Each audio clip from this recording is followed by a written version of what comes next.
5 जुलै रोजी विजयी मेळावा होणार, पण कुठल्याही पक्षाचं नसेल. मनसे अध्यक्ष राज ठाकरेंकडून स्पष्ट. मोर्चाच्या तयारीबाबत संजय राऊतांची चर्चा झाल्याची माहिती.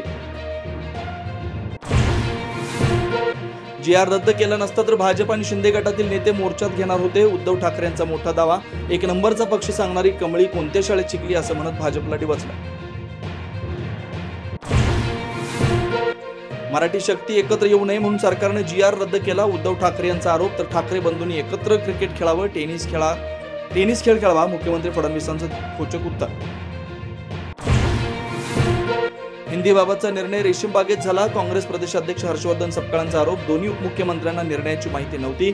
तर दादा भुसेंच्या खांद्यावर बंदूक ठेवून निर्णय घेतल्याचा दावा.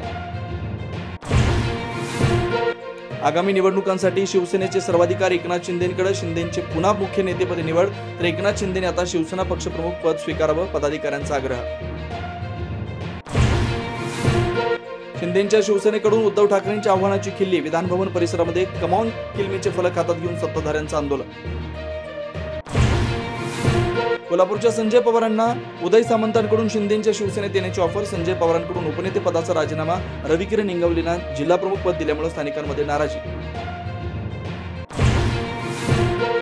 रवींद्र चव्हाणांकडून भाजपच्या प्रदेशाध्यक्ष पदासाठी अर्ज दाखल. शहांची बिनविरोध निवड होणार हे निश्चित. उद्या औपचारिक घोषणा.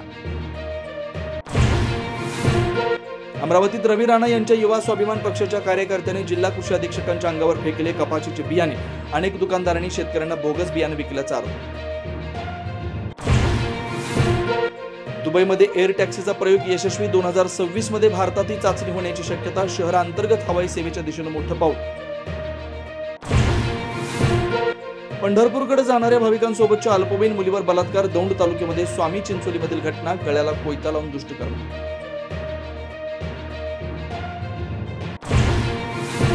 एसटीचं आगाऊ बुकिंग करताना 15% सूट मिळणार. प्रवास 150 किलोमीटरपेक्षा अधिकचा असावा. असं अन्य सवलती घेणाऱ्यांना मात्र 15%ची सूट लागू नसणार.